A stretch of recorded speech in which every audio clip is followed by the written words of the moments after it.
guys, nandito ako ngayon. Titingnan natin kung paano manghuli ng isda. Anong tawag sa ganyan panghuling isda? Anong tawag sa ganyan?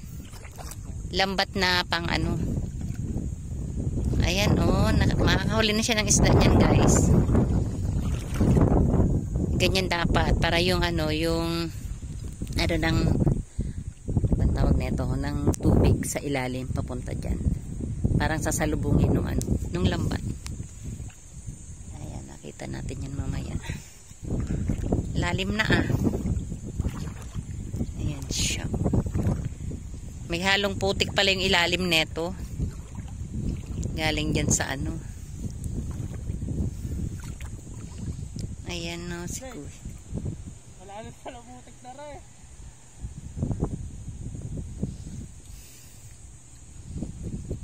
Yan si Kuya, papaikot niya yan. Tapos niya.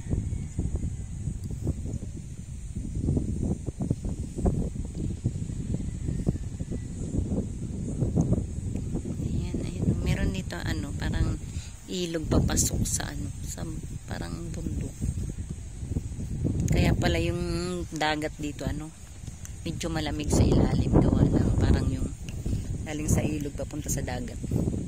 Yata yung tubig tabang sa ilalim, kahalo at saka yung alat. Ayan na si Kuya, pinapaikot niya yung lambat.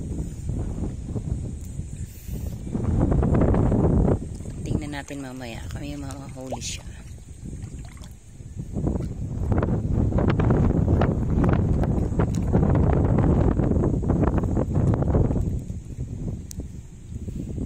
Obserban natin mamaya.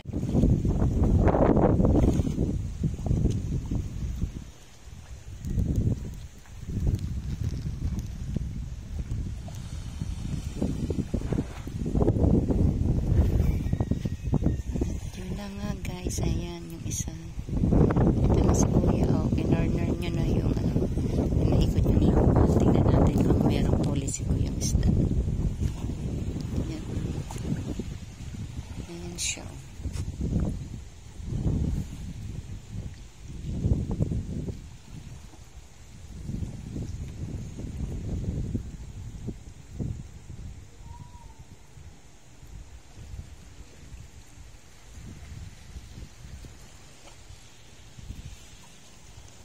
Paraan ng paghuhuli ng isda, isang paraan din yan para makahuli ng isda.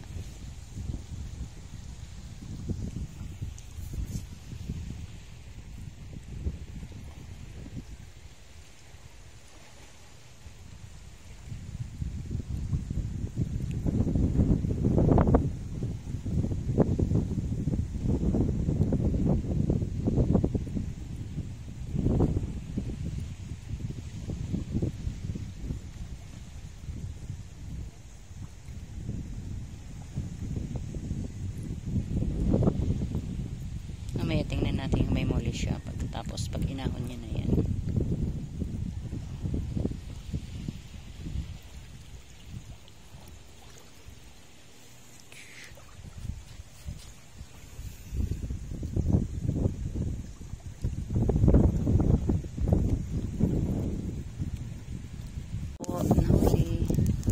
Nahuli si Kuya. Sapsap yan, di ba Kuya? Sapsap na tsaka banak. Tiyaga lang sarap neto sa bawan. Ganyan guys, sa vlog to Kuya. Marami mo rin nahuli galing huli nila. Ayan guys, ang daming huli.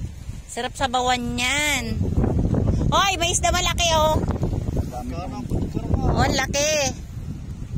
Ayan huli ni Kuya. Saglitan lang.